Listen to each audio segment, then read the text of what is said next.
Egunon guztioi eta eskerrik asko etortxeagatik. Hoy presentamos una nueva edición del Cross Popular Lasarte Oriabai, una cita deportiva muy querida que, además de fomentar la actividad física, demuestra la capacidad que tenemos en Lasarte Oria para sumar esfuerzos y también trabajar en red. Desde el área de socioeconomía gestionamos la marca Tatombat, una iniciativa que nació con un propósito muy claro, el de impulsar el comercio y la hostelería local mediante la colaboración entre los distintos agentes del municipio. La esencia del Tatombat es precisamente esa, crear lazos de confianza y colaboración, generar relaciones de apoyo mutuo a la ciudadanía, las asociaciones, los comercios, los clubes deportivos y el propio ayuntamiento. El acuerdo con Ostadar es un ejemplo perfecto de cómo esta es la filosofía y cómo puede trasladarse a la práctica. Como muestra, gracias a este acuerdo, este año también los trofeos tradicionales del Cross se sustituyen por bonos de compra para canjear en los establecimientos asociados a TERPEA, de modo que los premios de la prueba se transforman en una oportunidad para dinamizar el consumo local y fortalecer así nuestro tejido económico.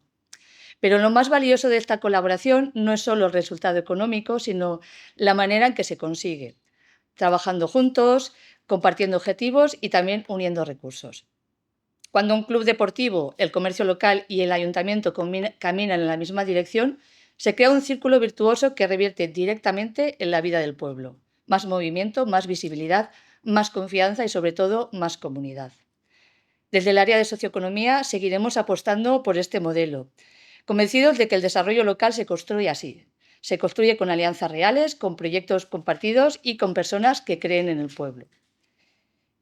Por ello, volvemos a colaborar en el patrocinio de esta carrera, del Cross, con además el reparto de bolsas de la marca Tatombat que podrán disponer cada persona que se apunte a la carrera. Y quiero terminar agradeciendo la colaboración transversal entre las distintas áreas municipales que hacen posible que proyectos como este salgan adelante y que Lasarte Oria siga avanzando como un municipio unido, dinámico y comprometido con su gente. Por ello, le paso la palabra a Goizalde, compañera del área de deportes. Eskerrik asko, Nuria.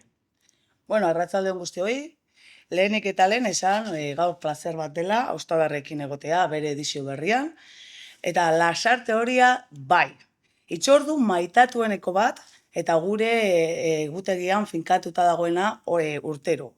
Krosa barkatu lasterketa baino askoz gehiago da. Auzolan biziketza eta parte hartzen jardunaldi potente bat da.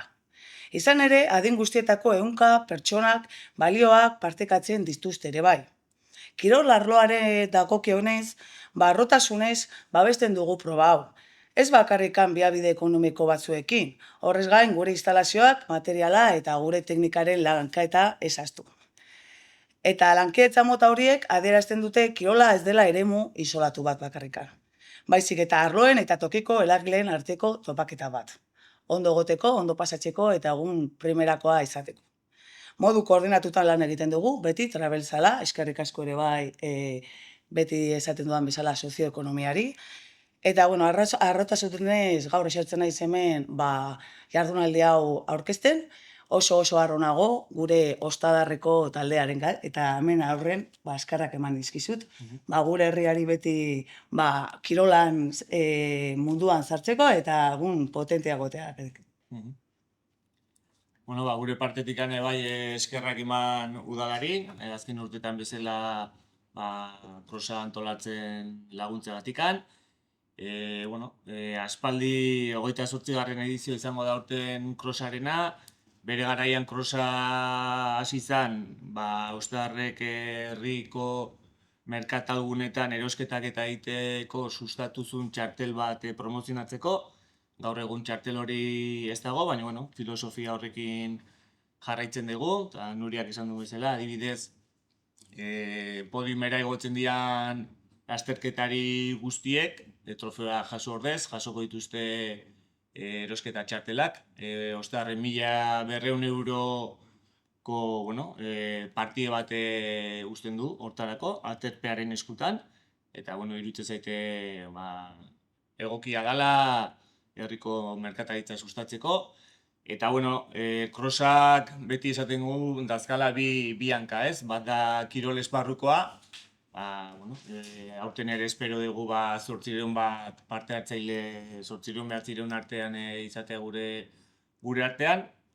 Baina bigarren hanka da pixkat soziala edo esango genuke, eta azkenean crossaren inguruan sortzen dian bazkari eta bueno, karrera bukatu ondorengo kuadrilen arteko poteoak, eta bueno, horrek nolabaiteko bizitasuna ematen dio herriari, eta guretzako biak dira garrantzitsuak. Azkenean, uste dugu urriko 4. igandea markatuta dagoela Lasarteko herritarren egutegian, ez bakarrik hori, ikusten ari gara azkeneko urtetan, pixka transmisio bat ematen ari da, garai batean guraso, bueno, gazteagoa zian gurasoak, gaur egun bere seme-alabekin ateatzen dira korrika egitea, bere seme-alabak korrika festan parte hartu dute, eta bueno, hor bai sortzen nahi da binkulo polit bat, eta bueno, gustatuko litzaiguke binkulo hori mantentzen jarraitzea.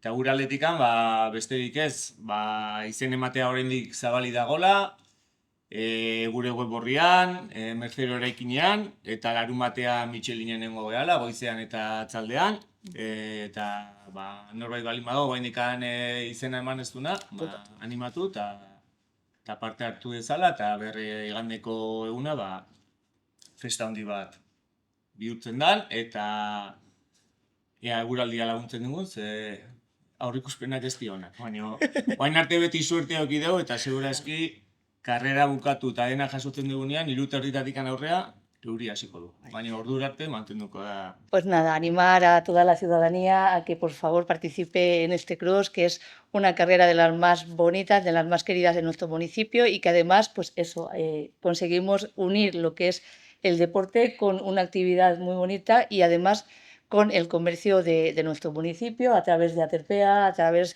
de toda la gente que va a venir al pueblo y que va a poder disfrutar del comercio que hay y de la hostelería y la sarteoría. Así que muchas gracias a Ostadal por el empeño que ponéis en esta carrera año tras año. Muchas gracias a Deportes y nada, animar a la gente a que participe en la carrera, en el cross.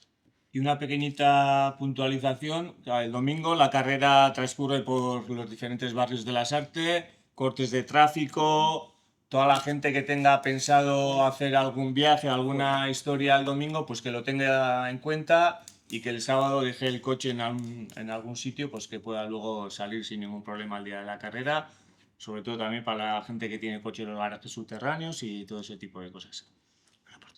Eskerrik asko.